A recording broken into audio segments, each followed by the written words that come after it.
खरंच रुचिताला बघून लाज वाटायला पाहिजे. विशाल आणि रुचिताने पूर्णपणे लाज सोडली आहे.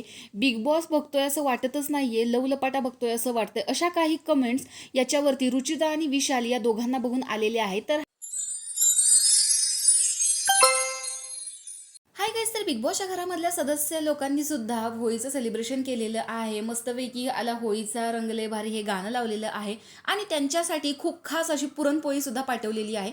पण यात सगळ्यामध्ये रुचिता आणि विशाल या दोघांना बघून खरंच खूप घाण वाटत आहे, कारण या दोघांनी पूर्णपणे लाज सोडलेली आहे. प्रेक्षक सुद्धा आता याच्यावरती चिडलेले आहेत. सर्वांनी मस्त असा डान्स केलेला आहे, पण या दोघांनी सुद्धा ज्या पद्धतीने एकमेकाच्या हाताला धरून पूलमध्ये उडी मारलेली आहे, त्याच्यावरूनच सगळ्यांचा राग अनावर झालेला आहे. इवन तन्वी सुद्धा म्हणत होती काल जे काही तिनं केलं, विशालनं तिला पूर्णपणे इग्नोर केलेलं होतं, तरी सुद्धा ती परत परत विशालकडे जात होती. आणि हे जे केलेलं आहे ते सगळं पालथ्या घड्यावर पाणी आहे, असं तन्वीने सुद्धा या मागच्या प्रोमोमध्ये सांगितलेलं होतं.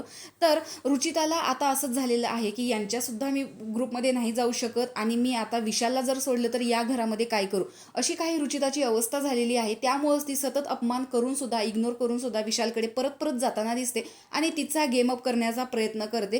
कारण ती एकटी सुद्धा या घरामध्ये जिंकू शकते, राहू शकते, पण तिला फक्त विशालच पाहिजे आणि विशालसाठीच ती या घरामध्ये खेळते असं दिसते. तर या दोघांना सगळेच आता घरातले एकंदरीत इग्नोर करणार, त्यामुळे प्रेक्षक देखील याच्यावरती भडकलेले आहेत. बाय द वे, सगळ्यांनी मस्तपैकी पुरणपोळीचा आस्वाद घेतलेला आहे, एकमेकांना पुरणपोळी भरवलेली आहे आणि याचमुळे घरामध्ये सुद्धा आता होळीचं सेलिब्रेशन दिसत आहे. सगळ्यांनी बिग बॉसना पुरणपोळी पाठवल्यामुळे थँक्यू म्हणलं आहे. तर तुम्हाला रुचिता आणि विशालबद्दल काय वाटतंय कमेंट बॉक्समध्ये नक्की सांगा. तोपर्यंत बाय.